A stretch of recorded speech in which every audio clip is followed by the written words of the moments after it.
Hello, everybody, and welcome back to Out of the Park 23 as the Minnesota Twins. And today we're going to be talking about pitching. Well, not like 100% pitching, but it's mostly pitching. First off, you'll notice right off the bat, I decided to instead of only go get Alcantara if you miss out on one of DeGrom or Marquez, so just say, you know what, we're going to go all in. We're just going to get all three of them.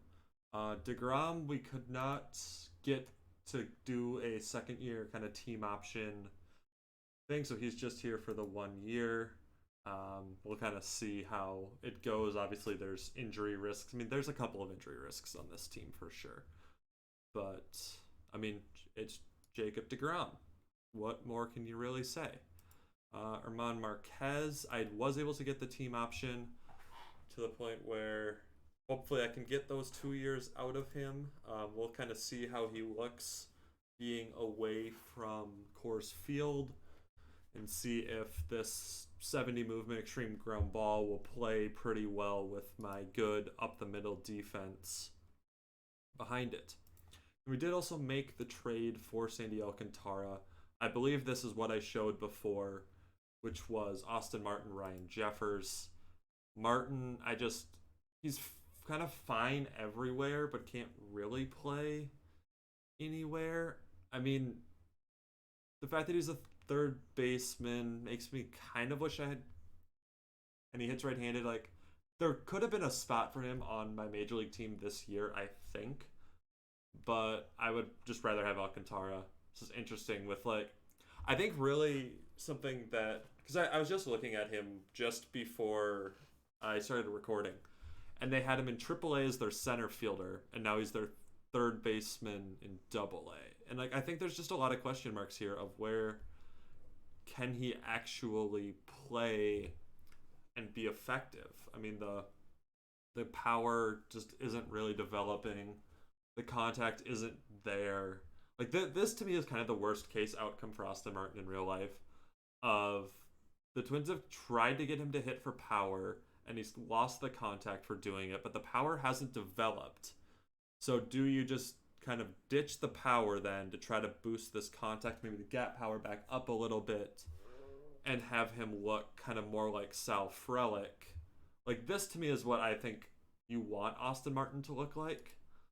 But obviously that's not where he is in the game, so we traded him away. I don't think he's worth it, really. And we also traded away Jeffers. Just, I don't know. I think he's just a worse version of Hunt, who arbitration values had him as higher. And yeah, I mean, I think that was just a good value trade for my team of just two pieces that I think were questionable in their utility for the team to acquire a high-end starting pitcher. So we did that. And then we made two other trades after the Rule 5 draft. And the after the Rule 5 draft is really important specifically for this one, where I wanted more catcher depth in my organization. And this is a guy who, I mean, obviously hit super, super well last year. Hit 345 at high A, 375 at double A in 15 games. But, like, if this contact can go up to maybe a 55, then, I mean, this is the type of guy that you'd really like to have as your catcher. The catcher ratings are fine. And I didn't want to make the same mistake I made with Bo Naylor last year, which was taking him in the Rule 5 and then forcing him to be on the active roster, whereas he probably still needs more time in development. So we made a trade for him after the Rule 5. Dylan Tatum is kind of a nothing guy to me. Catcher ability's not really there. This isn't a profile I love. And he didn't hit in double A, 23, kind of whatever. Woods Richardson is the bigger kind of question mark that I gave up here. He just really declined last year. The control has gone down, has become more of a problem, was awful in AAA last year. I demoted him to AA and still wasn't good. I mean, he still is only 23.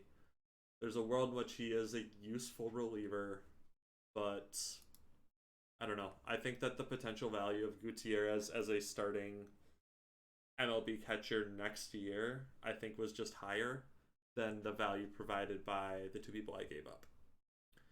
So then there was the big trade that I made, which is mostly the Austin Love trade. So top 100 pitching prospect. This was a big deal.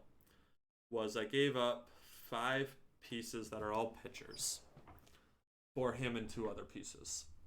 These guys are more. I guess we can talk about them briefly.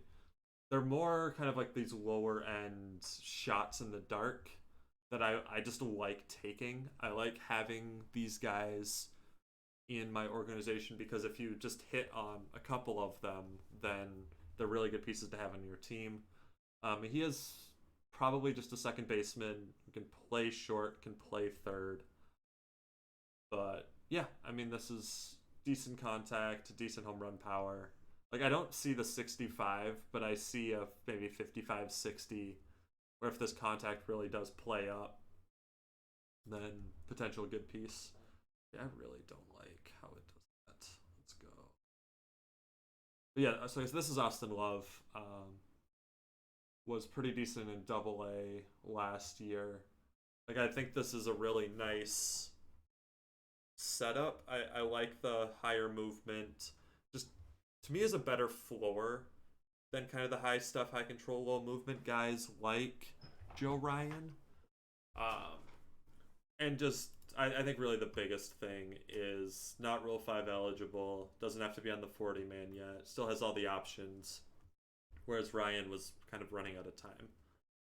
And then the other piece is Joshua Baez, who is just kind of a higher end potential of that profile. Like, it's again a profile I don't love, but this is a decent enough corner outfielder, bats right-handed, which is different than a lot of my corner outfielders that I have. Yeah, I think it's another kind of flyer that was worth taking. I gave up a decent amount of people that it's kind of a mixture of people that I don't really feel like they had spots on my team and kind of some flyers that I don't believe in that the Cardinals seem to. So Joe Ryan, I'm guessing, is in their starting rotation. Yeah, was not good in spring training. Yeah, so I mean, just at the major league level has been kind of fine. But the extreme fly ball, okay, that movement's actually up a little bit. Some of these ratings are actually up from the last time I looked at them, which is kind of annoying because Loves are actually down a little bit. As well as Chris Paddock. So the thing with Paddock is he's just like he's kind of been fine, slightly above average, but is about to hit free agency. The contract was kind of an annoying one that he wanted, which was roughly 4 years, 60 million past this year. And the reason why I don't love those types of players is because the qualifying offer exists, which means that it's not a situation where I can give the qualifying offer, know he'll turn it down and get something for him when he walks. Because like I don't want to pay 4 years, $60 million for a league average starter.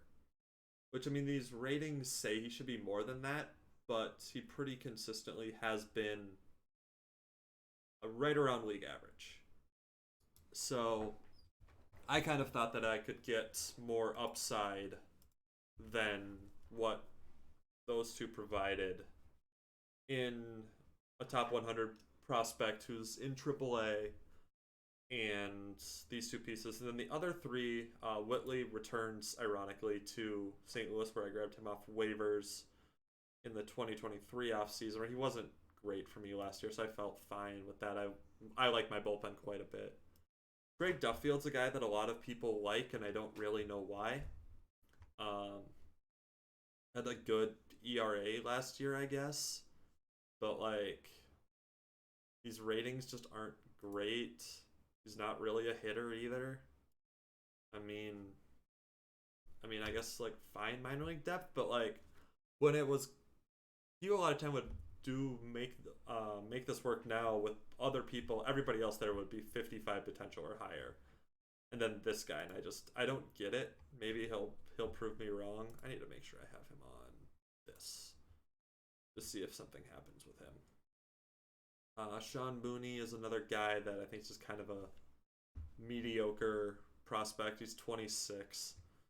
He's in Double A, kind of whatever. I'll add him to this list. Well, so I can kind of keep myself accountable on some of these guys. So yeah, so that's the trades that I made. This one definitely has the higher potential to burn me, because I'm giving up 2 pieces that can play in the majors right now for, probably even 3 with Whitley, for nobody who can play in the majors. Though Austin Love was really good in spring training for me, so that was a good sight to see.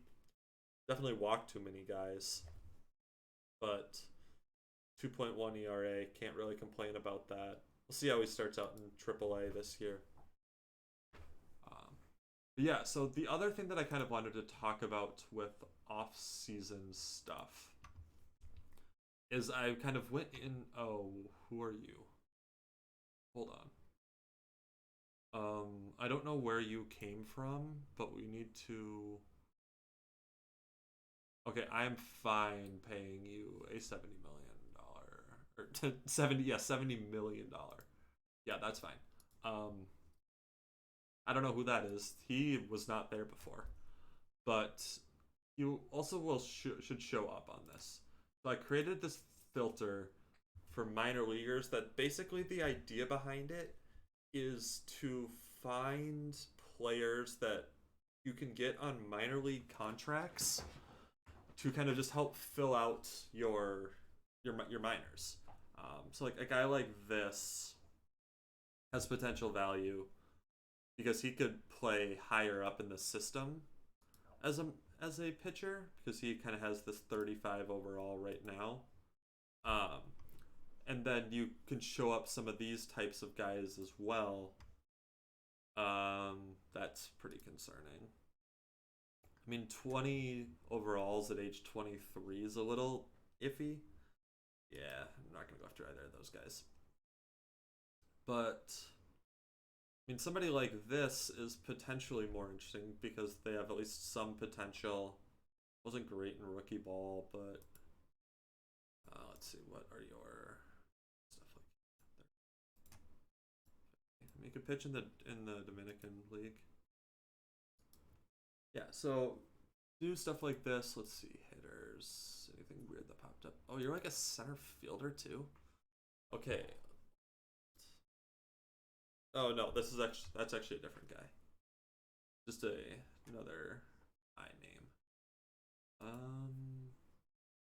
Do I offer this guy? Looks like he hit okay. Yeah, we probably offer him a minor league deal. Just to kind of see if there's anything interesting that pops up. So this filter has 2 things on it. Well, customize. Yeah, it's just demand 0 and age is 25 or less, which I think is a useful way to find some people for your minor leagues, kind of in the midst of kind of all of these other people that are out here. Caratini Sanchez is available. I'm guessing nobody has gone after Hendricks yet. Yeah, because he's out for 5 to 6 months, so kind of hard to know what to do with him. Then Sonny Gray, nobody signed either. So that's why I've only gotten the 1 compensation pick, because nobody's actually signed Sonny Gray. Which honestly makes a lot of sense, because you'd be giving up a draft pick for somebody you can't use until August. That's kind of rough. I'm guessing that you are.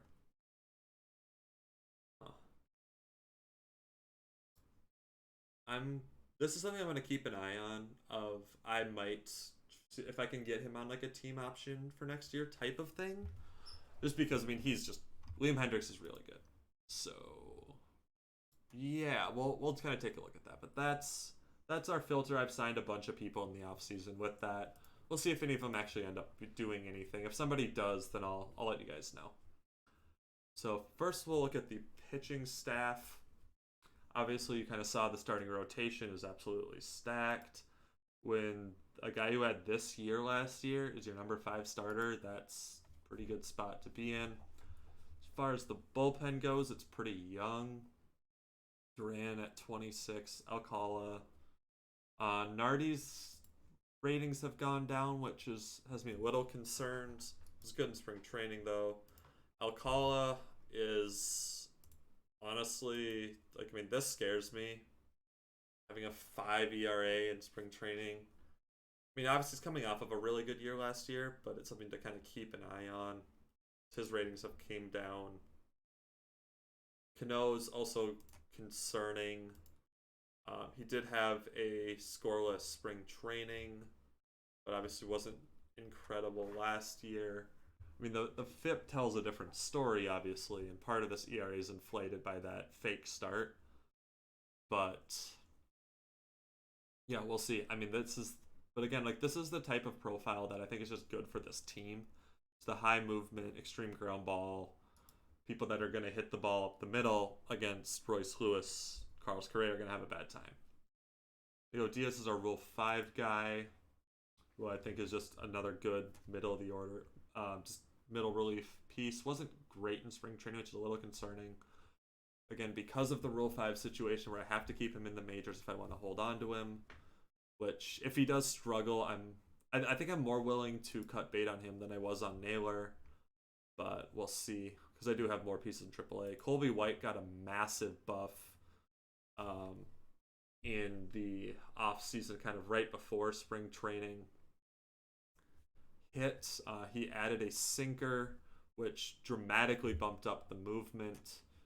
I guess we can just kind of take a look here, where we can see, this was the big thing that happened in January, was jumping to this 65, added the sinker, throwing up, and then this movement jumped quite a bit. So obviously the big concern point with him is this 25 stamina. Actually, I think I'm going to do this. He can't really go more than 1 inning, but you would expect most of his innings to be very good. Rozek will be back as our kind of main lefty out of the bullpen, where I trust him more than the ratings say. He's just been good for me. So obviously had the All-Star game appearance last year. We'll kind of see where he goes. He is 28. Balazovic we're going to run out of the pen. Had a good spring training there. And just really, I've kind of soured on him as a starter over the last couple of years. He's probably the next man up if we do have any injuries to 1 or 2 of our injury risk starters, between either him or Rozek. And then there's obviously potential arms down here for the bullpen as well. Hoffman is an interesting one. Moran. David Robertson I grabbed on a minor league deal. Sprinkle was very good spring training and has an excellent name. So yeah, we've definitely got options for our rotation and our bullpen if anybody does struggle, but I think pitching is going to be really good on this team. It's not something that I'm super worried about. And honestly, hitting I'm not really that worried about either. The catcher spot I don't expect to provide a lot of offense, which is sort of unfortunate. But Hunt is very, very good defensively. If I could get this to being like in 80 OPS plus, I'd be totally fine with that. One of the nice things about the catcher that doesn't super hit is the arbitration values aren't crazy for him. So that's really nice to see that he's not somebody who's going to cause any of my contract numbers to really explode. But I mean, with some of the deals I've made, like, there's none of these numbers are super out of control. So that's really nice. Yeah, the Naylor is going to be in the majors again this year. Um, I I've got concerns. I mean, the home run power continues to drop, and really all of his stuff has dropped, but except for the eye. So we'll kind of see what ends up going on here. Um, he's like a decent defensive catcher at least though as well. So like I'm not losing a ton as far as calling the game when he's in the lineup over Blake, but kind of is what it is there. That Rule 5 pick did not pan out quite as well as I was hoping. Obviously, Jose Miranda has just been very, very good. Won our Gold Glove at first base somehow last year. Um, this is going to start to be some question marks about him moving forward because of that cost at first base, and I have some other options. But at the very least, for this year, he's going to start both against righties or lefties. Here against righties, he's playing third base because I'm playing Kirilov at first, so I can have Frelick in the lineup as a starter to have another lefty bat in there, which does mean Potts is on the bench. He got a bump to his gap power recently. Where actually did that happen? Like, I don't even know, like, yeah, like, I don't know where that came from. Like, it was always high, but this definitely went up recently. I mean, you can see kind of all the doubles he's hit there.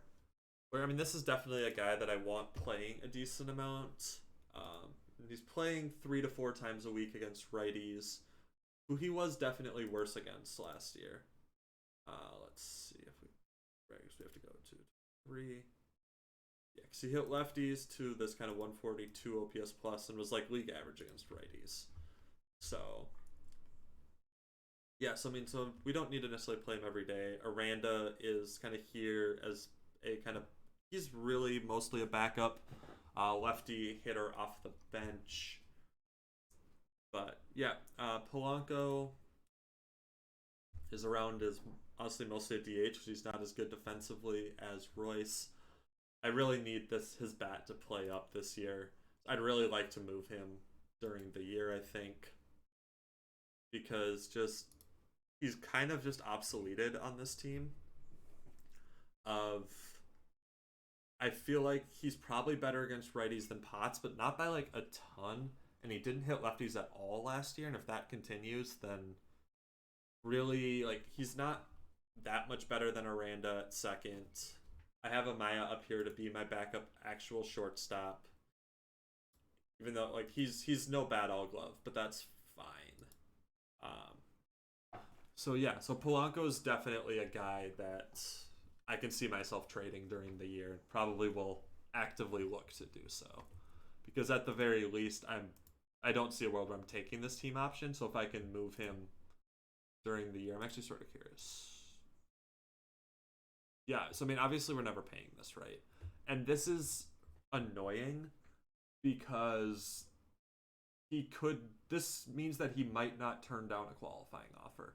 I really want to see these contracts being 20 million plus for guys like this, because that means that they think that they can get more in the open market than they'll get from the qualifying offer. So yeah, we're probably going to be looking to trade him. So we'll hope he gets off to a good start. And maybe it just becomes that I just don't take the team option in the off season and then we go from there, but we'll see. Royce did struggle down the stretch, wasn't great in the spring training for me, which has me concerned about the contract I signed him to last year. It's one that looks a decent amount like the Polanco contract, honestly, except this number gets higher a little bit quicker. But at the very least, is very good defensively. He is my backup center fielder because I don't really feel like it's really the biggest weakness I feel like that with this team is that I would like to not have Polanco and I'd like to have an actual backup center fielder, but I don't really feel like I have one even in Triple A that like I really like. Chappelle can't play center Kjerstad can't play center. This guy can, but probably can't hit. I don't actually know who. Yeah, this is actually one of my minor league signings, probably because of the defense. Where, I mean, if he hits in AAA, I could definitely see myself promoting him. In AA, we've got this guy who's like fine. It's kind of Austin Martin. Yeah, so like there's not any super great center field options, which I think is probably the main utility of Lewis at this point on this team, is the fact that he's really good at second, can play center, can play short, kind of has all of those options. Got, and yeah, so Frelick is a guy that I'm still very excited for after the trade, acquiring him from Milwaukee last year. Definitely was really good at the back half of the year. Hope to see that continue. You don't expect him to hit a lot of home runs, but if he gets on base at this, 350 to 375 clip, you'll take that as maybe a potential guy that I move up and have him batting leadoff against righties even. So, yeah, obviously Buxton's here for a while. Kepler, probably his last year. I think he still wants this type of contract. So, like, this is the type of contract I would rather have seen Polanco want, because Kepler will turn down the qualifying offer and probably get signed. Whereas I'm not super interested in signing that contract. Because, like, obviously there's kind of the catch-22 of the only way that I would be able to justify it financially bringing him back after this year is if he struggles. But if he struggles, why would I want to invest probably still $10 to $15 million in a 32-plus-year-old right fielder when I've got a decent amount of kind of corner outfield left-handed hitting bats? Probably none that are as good defensively as him, but give me similar value, I think. Because I think that last year was the outlier, and I don't think he'll do anything like that again. But that is the team. I think that we're in a pretty good spot. I really like a lot of my options outside of a potential Buxton injury. That has me a little more concerned. But yeah, like I think that we've got ways around it if that does happen. But yeah, so preseason predictions. They really like our team. They project us to win 100 games, which is the most in the majors. Big time on the strength of the defense and pitching. Sub 3.5 ERA. We're the only ones in the league with that. 742 is kind of like middle of the packy. I guess higher end. Toronto is 800. Houston's ahead of us. Cleveland randomly is like offense first now, I guess. But yeah, the East is bad now, I guess. It's pretty much just Toronto that's good. The West is crazy close. And here, I mean, Kansas City and Cleveland both look okay. Like, I look like I should be by far the best team in the American League. I'm the only team projected over 90 wins. We'll see whether that obviously actually ends up coming true or not. But, I mean, we projected 3 of the top pitchers in the league with DeGrom, Dola, Alcantara, which all makes sense. Nationally, they project the Phillies to kind of return to relevance. The Cardinals, who I probably helped with that trade. Dodgers are the best team in the NL West. No real surprise there. I'm surprised the Giants aren't this bad. But yeah, that is the state of the league. I guess the other thing I should do is go talk about some free agents. So obviously Ohtani with the Mets. I went a day too far and now I can't go off season. Let's see what I kind of remember. Let's see, transactions. Oh, never mind. There's off-season center. Okay, good. Go all the way back down. My screen is doing something a little weird here. There we go. Okay, so Jesse Winker to the Mets. Mets signed a lot of people. To $200 million. To a guy who's supposedly supposed to be one of the best players in the league now. And obviously coming off of a very good year. I don't think this contract's going to turn out very good. I think the back half of this is going to be bad, but it's the Mets. They have infinite money. It'll be fine, but he'll show up in every trade in 2027, 2028, I'm sure. This this is just like quintessential Baltimore in every out of the park game I've played that hasn't been me playing them. Where like at least you can understand why Winker got 28 million a year. There he had like what? What is this? Where do you play this guy? Like he's fine everywhere. But like what? Oh, Baltimore never change. Actually probably do. Grandal ends up making 20 million a year to go to Milwaukee. Back to Milwaukee actually, I guess. Um I was like sort of in on him, but I was never going to offer anything close to that. Colton Wong goes to Kansas City. Severino to the Cubs. Baez opts out and signs a pretty decent contract with the Angels. Showtime to the Mets. Yeah, I mean the Mets again. They signed a lot of people. Mitch Garver was another name that I was like sort of in on, but he goes back to Texas. I was never going to offer anything remotely close to that. As far as contracts, Jerickson Profar, I don't know. I mean, again, he's makes a ton of money for whatever reason in out of the park whenever I'm playing. Again, I don't think this contract's very good. Tyler Duffy goes to the Dodgers. Pagan gets a 2-year deal somehow. Okay, didn't even pitch in the majors last year. Still makes a 2-year deal. Chapman, I'm sort of surprised got this type of deal, especially from actually. Hold on. They got story there. Oh, do they not have? Oh no, because Bogarts is just hurt for a couple days. How are they gonna play this? Like Chapman, you only bring in for the defense, so he has to play third. I mean, Meyer probably doesn't need to be in the majors right now. I mean, he can play in the majors, but like maybe he's just up for the couple of weeks while Bogart's out. Bogarts will play short, and then you send Meyer down to like AAA or something. Yeah, because obviously he was good in high A, but I mean that's very different than the majors. So yeah, like Chapman to the Red Sox is a little weird, but I guess it makes some sense. What else? Yeah, so then this is where Merry Christmas to me, getting Marquez and DeGrom on Christmas was a fun little present. Urshela signs this deal. Detroit. So this was my qualifying offer player that does give me the draft pick compensation. Thank you, Detroit.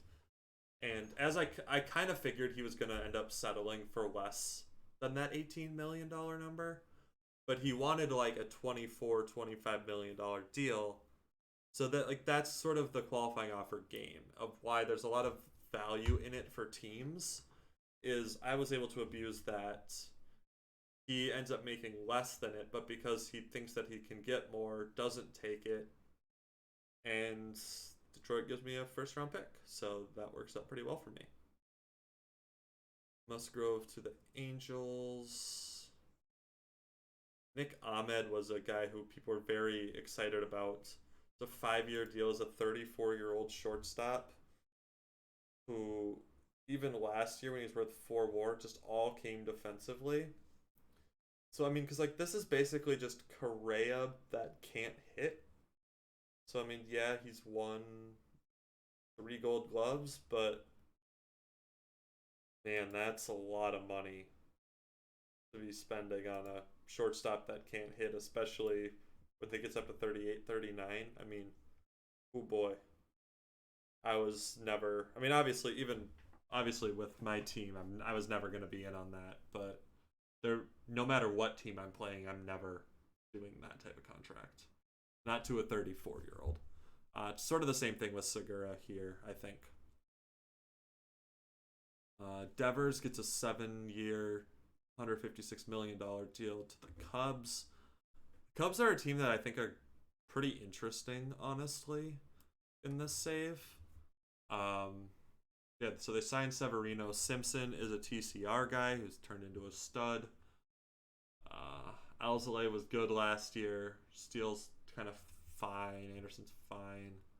But like they've got a lot of interesting pieces. Where like I'm very curious to see what they end up doing. Oh, Pico Armstrong's up in the majors now. That's interesting.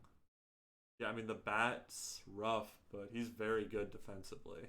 There were a couple times that I almost pulled the trigger on trading for him. Obviously, that's probably not going to be an option anymore. But I mean, I think the Cubs are a team to watch out for in this. What are they projected at? Really? This surprises me. I would expect them to do better than this. I think this is a team that's a little underrated. I think there's a lot of good pieces there. Center might have just signed looking for any other $10 million deals. Joe Ross almost $10 million, a little surprising there. But yeah, that is the off season. I don't think there's really a ton other things that are super interesting. Yeah, there's the Devers deal.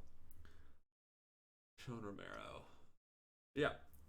So that is where we are.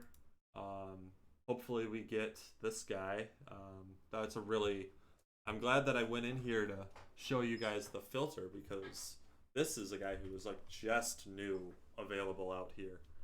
Because like I was just looking at it during spring training and was nobody. Oh hey, Eddie Rosario.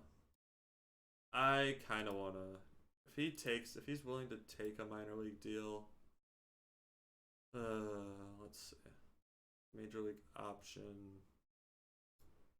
It's like I'm never gonna promote him. Nah, that's too much thinking. Cause like I sort of like want to sign him just so he can be back in the Twins organization. Let's just do that. I'm sure he'll reject that. But yeah, that is the team. I think we're in a really good spot. Hopefully we don't have a terrible first 2 months like we seem to like to have doing. Patrick Corbin's in Kansas City. What is the trade they did here? So they actually got a couple of guys that are like interesting at least. I mean, this is a defensive guy only, but that's hit really well in spring training. And a decent enough shot in the dark in minor leaguer. That's wow. I mean, if they can trade him for that in real life, I mean, big win. Obviously, this is farther down the road. You're only eating 1 year of the Corbin contract at this point. And that's the Nationals 85% of it still. So that's fun. But yeah, that is the team. That is the setup. I really hope that we're able to get off to a good start and just dominate the league like the projections say we are. But that is going to be the end of the episode. I hope you guys have a good rest of your day, and I will catch you in the next one. Bye.